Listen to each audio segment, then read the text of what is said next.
नमस्कार. आज आपण मेघाच मराठी रेसिपीमध्ये खूप चविष्ट असा दाल तडका तयार करणार आहे.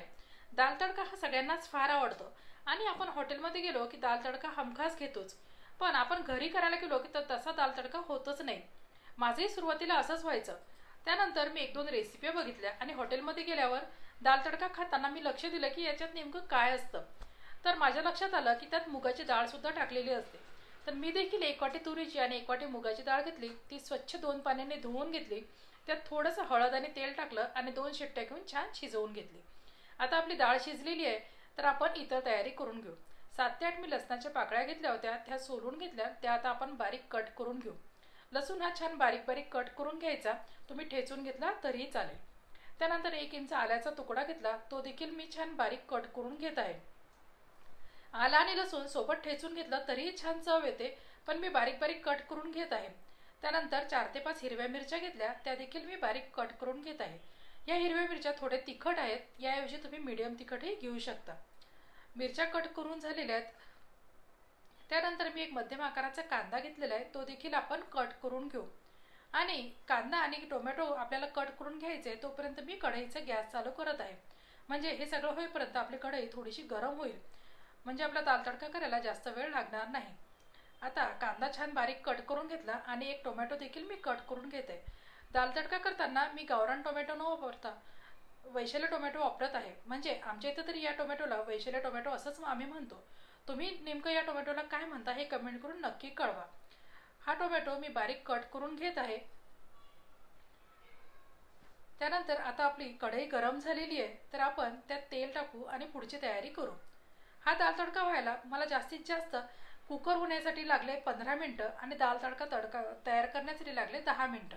म्हणजे 20 ते 25 मिनटात आपला दाल तडका खूप छान असा तयार झाला होता. तेल गरम झालं की त्यात मोहरी टाकली. मोहरी फुलली की त्यात जिरं टाकलं.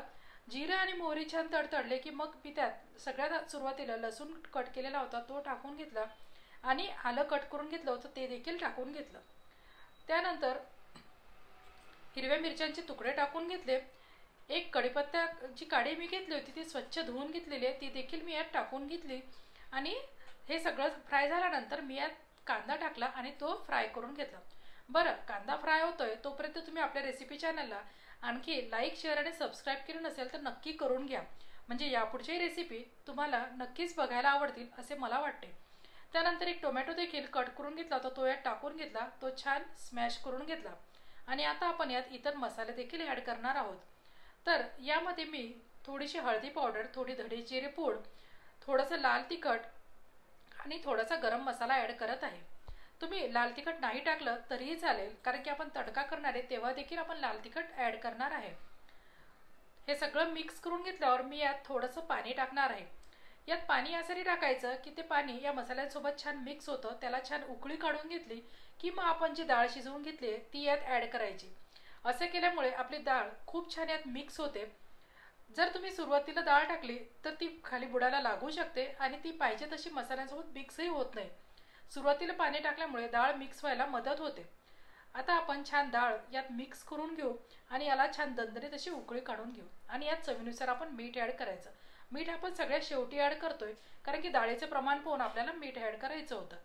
त्यानंतर पॅनमध्ये मी थोडंसं तेल गरम करायला ठेवलं. त्यात थोडीशी मोहरी, जिरं, मिरच्यांचे तुकडे आणि एक तेजपत्त्याची काडी आणि थोडासा हिंग टाकून घेतला. असा तडका आपला दाल तडक्याला आणखीनच चविष्ट करतो. तर हा तडका नेहमी दाल तडक्यावर टाकायला पाहिजे. अशा पद्धतीने मी दाल तडका केला. हा तर आमच्या इथे सगळ्यांना फार आवडला. तुम्ही देखील ही रेसिपी ट्राय करून पहा आणि आपल्या चॅनलला जास्तीत जास्त लाईक, शेअर आणि सबस्क्राईब करा. रेसिपी बघितल्याबद्दल धन्यवाद.